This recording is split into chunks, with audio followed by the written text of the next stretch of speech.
Hi everyone, welcome to Dosto Farm and Fruit Forest.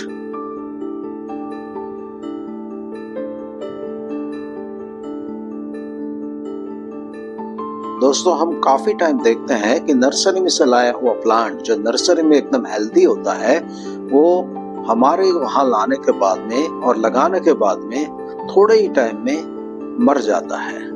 इसका reason ये है कि हम इसकी प्रोसीजर अडॉप्ट नहीं करते हैं, प्रॉपर प्रोसीजर किस तरह से प्लांट को लगाना चाहिए।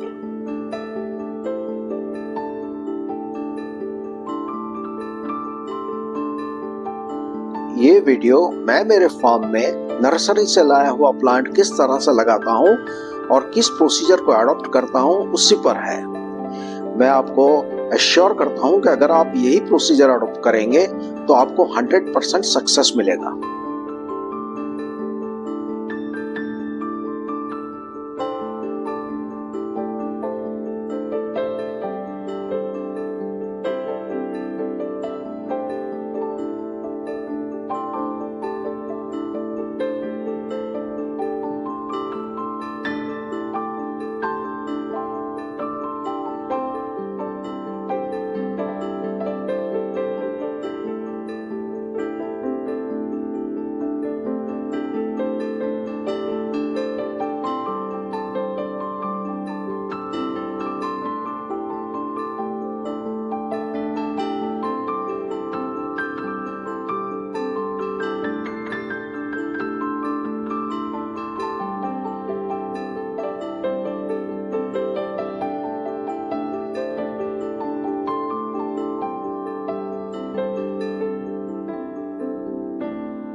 अगर आपको मेरी कंटेंट अच्छी लगती है तो प्लीज़ मेरे वीडियो को लाइक करें, शेयर करें, मेरी चैनल को सब्सक्राइब करें और साथ में रहे बेल आइकन को प्रेस करके ऑल ऑप्शन को सिलेक्ट करें, जिससे कि हर नए वीडियो का नोटिफिकेशन आपको मिलता रहे।